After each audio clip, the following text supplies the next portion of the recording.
Hello and welcome to episode 3 of Metal Theory. Today's episode, we will be covering one of my absolute favorite music theory topics. I'm talking about the use of chromaticism to add exciting color and tone to your compositions. Chromaticism is created by using chromatic notes in your writing. But what makes a note chromatic? Most songs are pretty quick to establish a key with the first handful of notes. The key of a song sets the mood and tonal center for the piece of music.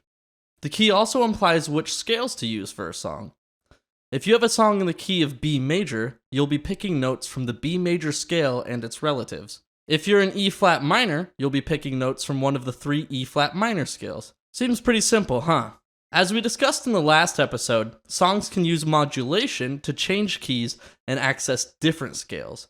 This is one way to spice up your music. But if we use notes outside of our key without modulating, we would be using chromatic notes.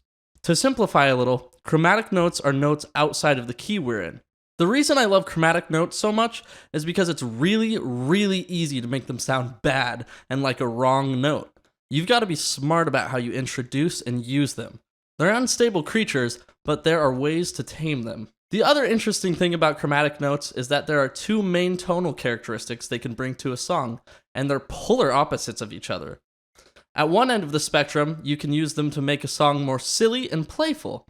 It's a quick solution to tone down the seriousness of a track. This is actually what gives the Mario theme its iconic sound. It is riddled with chromatic approach tones. This type of chromatic note is used to playfully stumble out of key for a moment before hopping back in line. It's a little clumsy and a whole lot of fun. Take a quick listen.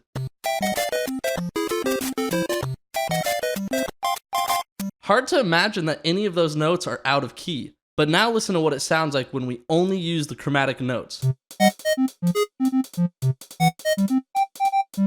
Sounds pretty nasty to me. Anyways, we're getting a little carried away. This isn't a video game music channel. The other style of chromaticism is to add chaos and instability to a song. 2 features that pair very well with metal music. First, I want to take a look at how chromatic notes are used to make the listener lose all sense of key. This technique is used to take the listener out of their comfort zone. It doesn't take any musical understanding to know when a song establishes a key. We hear it so often that it just feels right. But to take that away from someone makes a song sound instantly dark and eerie. Your expectation of which note should come next goes completely out the window. Our first song we're looking at opens with a barrage of notes to instill a sense of panic. Right out the gate, it feels like you're running away from something and there's no telling how close behind it is.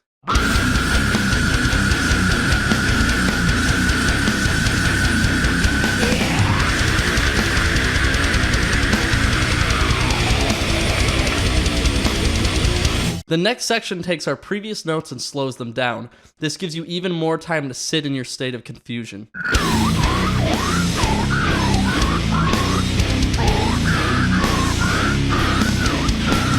After that, we get a vague sense of key for a split second, but it is ruined pretty quickly as the melodic phrase moves further and further down the octave.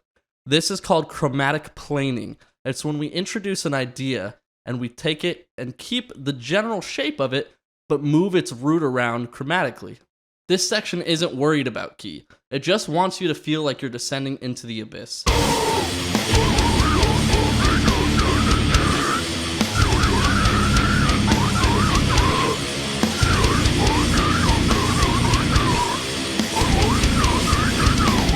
The song continues on like this for a while.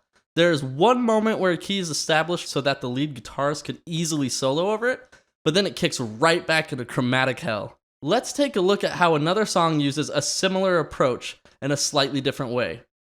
While our first song was almost entirely built off of this concept of having no solid ground beneath your feet, this song opens up with a riff that sets us up with the key right away.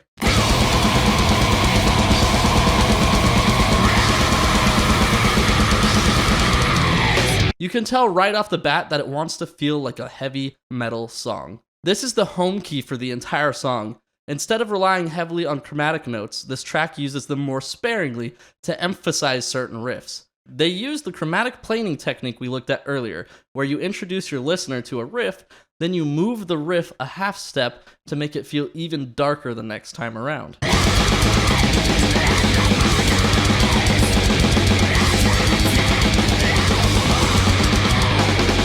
And here they do it again to a different riff.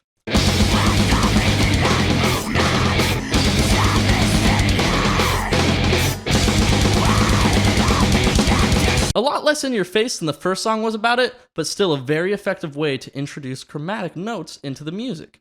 This next way of using chromaticism is my favorite method. It involves writing a melody or riff for a guitar part. Sometimes these are in the key of the song, or sometimes they just have a pattern in the way they move. Then you have another guitar double what the first guitarist is playing, either a half step up or a half step down. This introduces a bunch of chromatic notes. But even better, it turns every note into a minor second interval, which creates an insanely hectic and dissonant tone. I love the effect it creates. Check it out.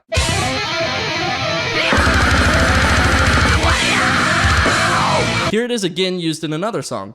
First, a riff is written, one guitarist plays the main riff, then the other guitarist harmonizes it in minor seconds.